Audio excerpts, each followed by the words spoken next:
अस्सलाम वालेकुम, मेरा नाम है सैफुल्लाह और आप देख रहे हैं YouTube channel health tips with Saifullah. दोस्तों, ब्लड प्रेशर के मरीजों के लिए एक बहुत ही खुशखबरी है।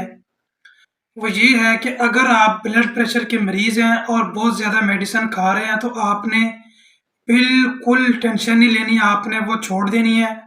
आपके लिए बेहतरीन आसान तरीन नुस्खा लेकर आया हूँ। बहुत ही फ़ायदेमंद नुस्खा है। इंशाल्लाह ताला आहिस्ता-आहिस्ता आपकी सारी मेडिसिन छूट जाएगी। आपने सिर्फ एक चीज़ का ख़्याल करना है कि आपने पानी ज़्यादा पीना है, चाहे सर्दियाँ हो, चाहे गर्मियाँ हो, चाहे जैसी भी हालत हो।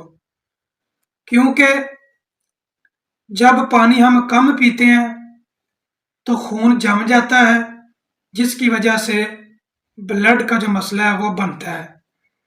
तो हमने पानी जो है वो कम से कम रोज़ाना तकरीबन 10 से 12 गिलास पीना है। और दूसरी बात, अगर आप मेडिसिन खा रहे हैं ब्लड प्रेशर की, तो आपने यकदम नहीं छोड़ देनी, बल्कि आपने स्टेप बाय स्टेप छोड़नी है। बल्कि आप खुद महसूस करेंगे कि जो है ब्लड प्रेशर की दवाई खाने की अब आपको ज़रूरत नहीं है, अगर आप इस पे अमल करेंगे कि आपने जब सुबह या शाम को आपने मेडिसिन खानी है ब्लड की, तो आपने 3 से 4 गिलास पानी पी लेना है और उसके साथ आपने वो मेडिसिन खानी है। 1 या आधा गिलास आपने नहीं